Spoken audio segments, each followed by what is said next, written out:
میرے بچوں ایک بات میں اور آپ کو سمجھا دوں. میں ایک بات اور آپ کو سمجھا دوں کہ ہم نے وردی کے اوپر الزام نہیں لگانا.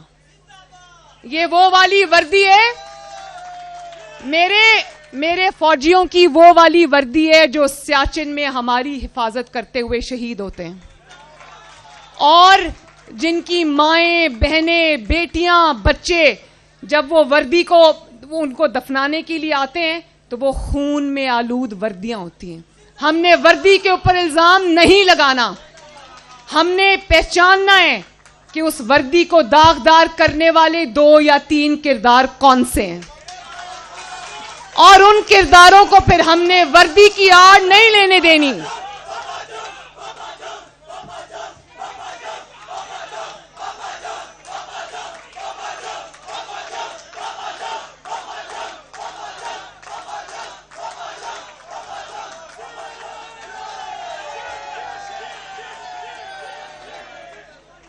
آج یہ جو آپ آواز اٹھا رہے ہو نا پاپا جونز کے خلاف اور پیزا والوں کے خلاف, وہ اس لیے ہے نواز شریف کو سمجھ آ رہی ہے کہ میری عوام کو سب سمجھ آ رہی ہے. اور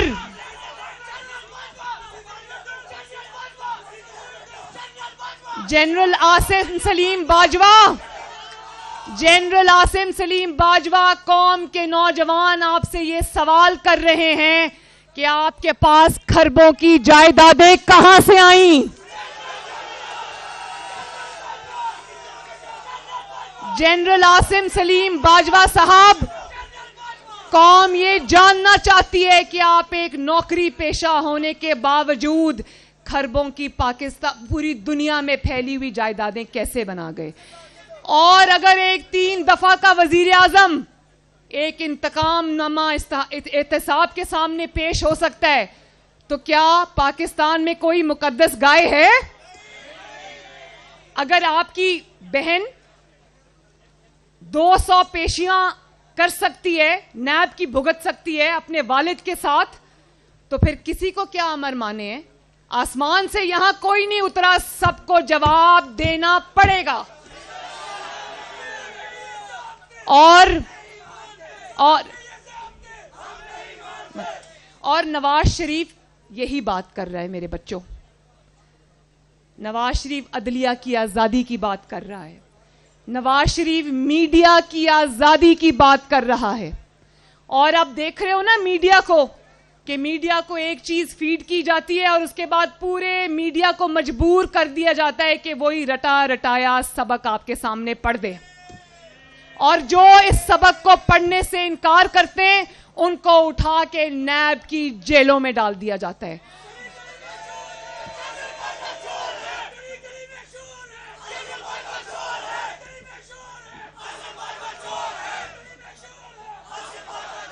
اور نواز شریف اور کیا بات کر رہا ہے؟ نواز شریف کہتا ہے کہ پاکستان کی جو سبز کتاب ہے آئین کی, اس کو جوتوں کے نیچے روندنے والوں کو سزا دو, ان کو نشانے عبرت بناؤ تاکہ ملک کے اندر مشرف جیسے دوبارہ پیدا نہ ہو سکے. نواز شریف کہتے ہیں کہ عوام کا مینڈیٹ چوری کرنے والوں کو کٹہرے میں کھڑا کرو, آپ کے کٹہرے میں کھڑا کرو, تاکہ آپ اس سے سوال پوچھیں کہ ہمارا ووٹ چوری کرنے کی جرت کس کو ہوئی. پوچھو گے یہ سوال؟ یا آپ کو منظور ہے کہ آپ ووٹ کسی اور کو دو, نکلے کسی اور کے سامنے؟ اور ووٹ کو عزت دو میرے بچوں صرف ایک نعرہ نہیں ہے. ووٹ کو عزت دو کا مطلب میں آپ کو سمجھاتی ہوں, ذرا غور سے سننا. جب ووٹ کو عزت ملتی ہے میرے نوجوانوں تو آپ کو لیپ ٹاپس ملتے ہیں, آپ کو اسکالرشپس ملتے ہیں, آپ کو وظائف ملتے ہیں, آپ کو آپ کے جو غریب طلباء ہیں آپ میں سے ان کی فیس کی ادائیگی حکومت اپنے ذمہ لیتی ہے.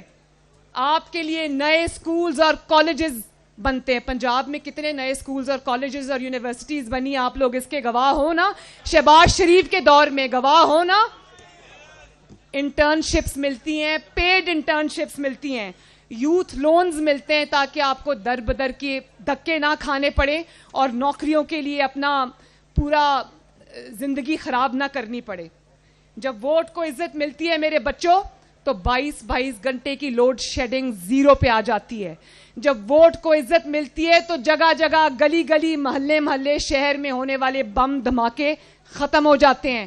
جب ووٹ کو عزت ملتی ہے تو ہر روز آپ کی خود مختاری پر ہونے والے ڈرون اٹیکس ختم ہو جاتے ہیں.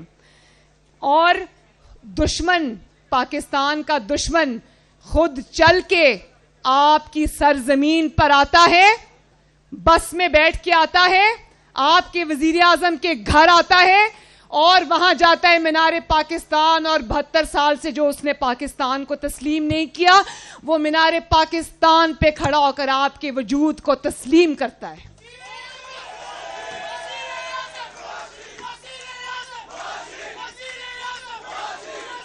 اور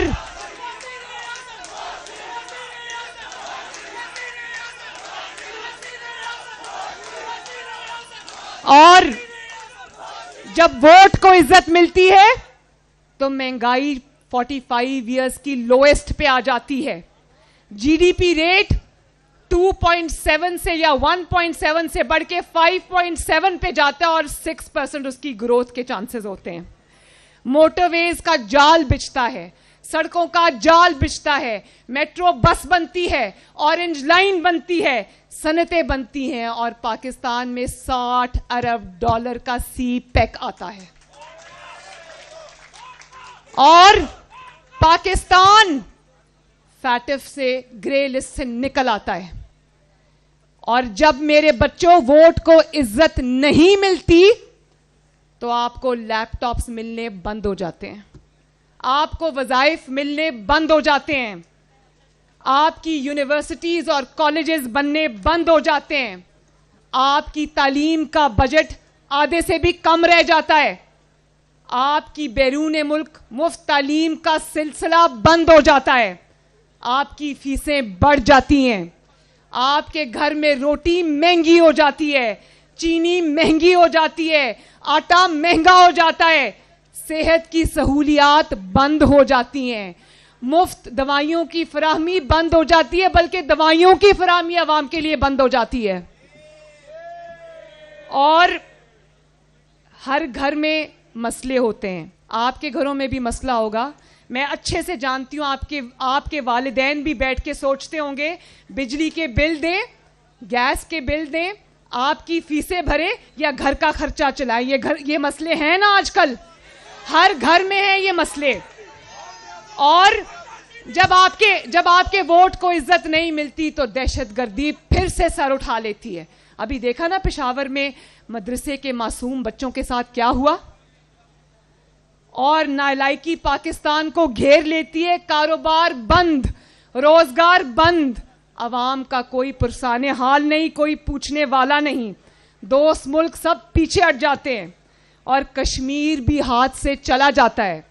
کشمیریوں کا مقدمہ ہم ہار بیٹھتے ہیں, ڈالر بے لگام ہو جاتا ہے اور گروتھ ریٹ زمین کے نیچے چلا جاتا ہے, اور 17,000 ارب کا تاریخی قرضہ لیا اس نالائق حکومت نے, اور اس قرضے میں آپ کا مستقبل گروی رکھ دیا.